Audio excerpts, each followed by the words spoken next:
Hello दोस्तों, आप सब कैसे हैं। उम्मीद करती हूँ कि आप लोग बहुत ही अच्छे होंगे और मेरे यूट्यूब चैनल यानी टीचिंग क्लासेस सत्तर सिंह KFT में आप सभी को स्वागत है।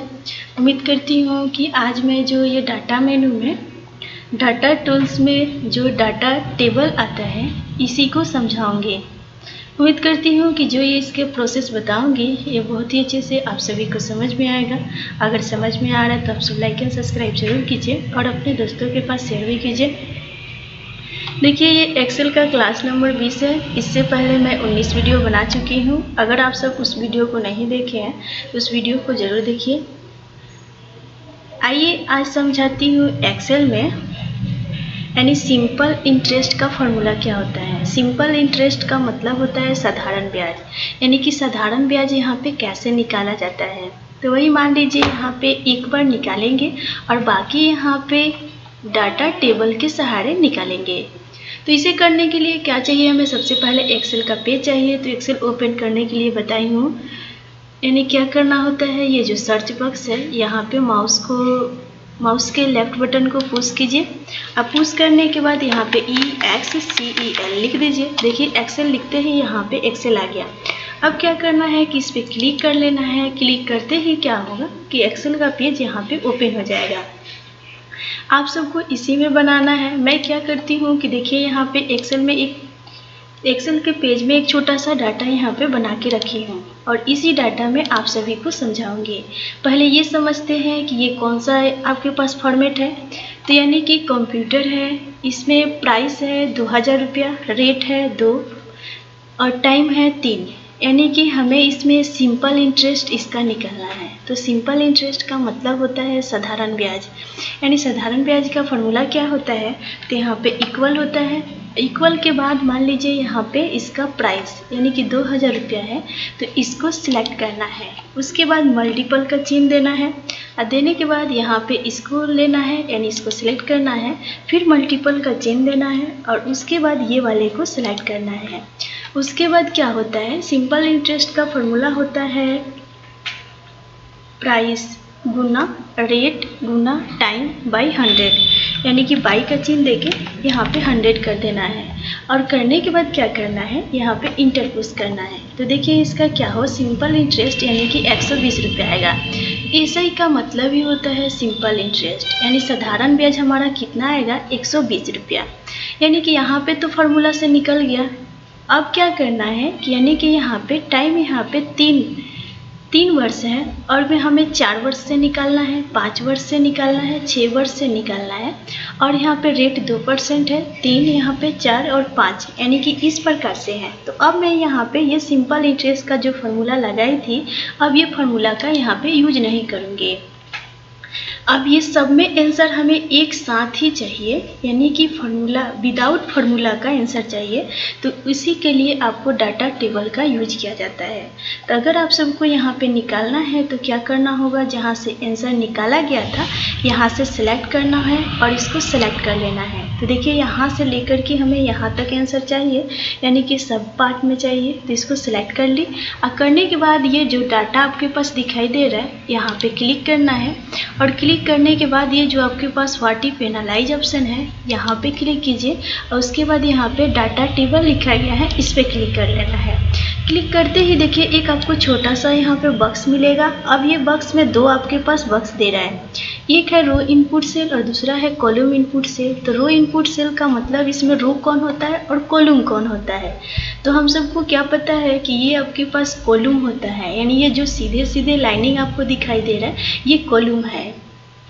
और रो की संख्या कौन है, तो आपके पास ये वाला यहाँ पे जो इस प्रकार से यहाँ पे बना हुआ है, इसको आपके पास यहाँ पे रो बोला जाता है।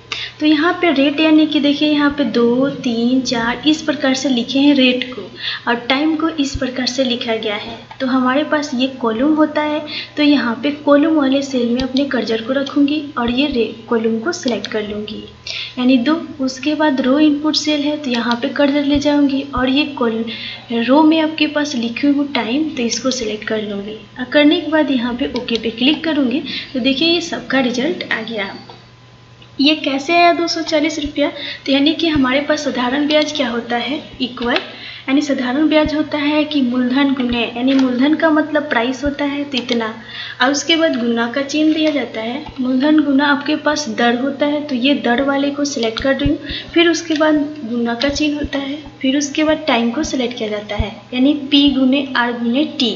अब बाई का चिन्ह देखिए 100 यहाँ पे, देखिए 100 करने के बाद क्या हुआ कि यहाँ पे जैसे 120 यहाँ पे आ रहा है उसी प्रकार से ये सब निकला हुआ है, यानी कि 4 मल्टीप्लाई 3 मल्टीप्लाई इतना। अब जो आपके पास बाई 2 यानी कि 100 से डिवाइड करेंगे तो ये 2 कटेगा और 4 3 12 12 दूना के 24, यानी एक जीरो यहाँ पे है। इस प्रकार से आपका यहाँ पे सारा आंसर आ गया है। अगर आप सभी को ये चेक करना है तो यही आप सब यहाँ पे चेक कर लीजिएगा। क्या कीजिएगा, इक्वल कीजिएगा, इतना मल्टीप्लाई का चिन्ह दीजिएगा, फिर यहाँ पे ये सेलेक्ट कीजिएगा, फिर मल्टीप्लाई का चिन्ह दीजिएगा, फिर इसको सिलेक्ट कीजिएगा, उसके बाद बाई का चिन्ह दीजिएगा और 100 कीजिएगा और इंटर कीजिएगा। देखिए यहाँ पे 240 रुपये बता रहा है। तो उम्मीद करती हूँ कि जो ये आपके पास सिंपल इंटरेस्ट का फॉर्मूला बताई हूँ ये तो समझ में आ गया होगा। अब इसके बाद देखिए एक आपके पास क्वांटिटी पे बता रही हूँ। देखिए मान लीजिए यहाँ पे प्रोडक्ट नेम है शुगर, मिल्क, राइस, घी, यानी हमें ये सब क्या करना है, प्रोडक्ट को यानी कि खरीदना है, परचेज करना है। और यहाँ पे क्वांटिटी है 20 पीस और प्राइस है यहाँ पे 10 रुपया मान लीजिए। अगर आपके पास यहाँ पे टोटल सेल निकालना है तो निकालने के लिए यहाँ पे सबसे पहले कर्जा रखना पड़ेगा। अब कर्जा रखने के बाद उसके बाद हमें यहाँ पे क्या करना है कि इक्वल दबाना है और ये वाले प्राइस को सिलेक्ट करना है। तो यहाँ पे क्या करती हूँ, ये वाले प्राइस को सिलेक्ट किए, उसके बाद मल्टीपल का चिन्ह दी और ये वाले को सिलेक्ट कर ली और इसके बाद यहाँ पे इंटर पुश कर दूँगी। तो देखिए इसका टोटल प्राइस सेल आ गया। अब हमें इसी रेट पे हमें मिल्क का यहाँ पे टोटल सेल निकालना है।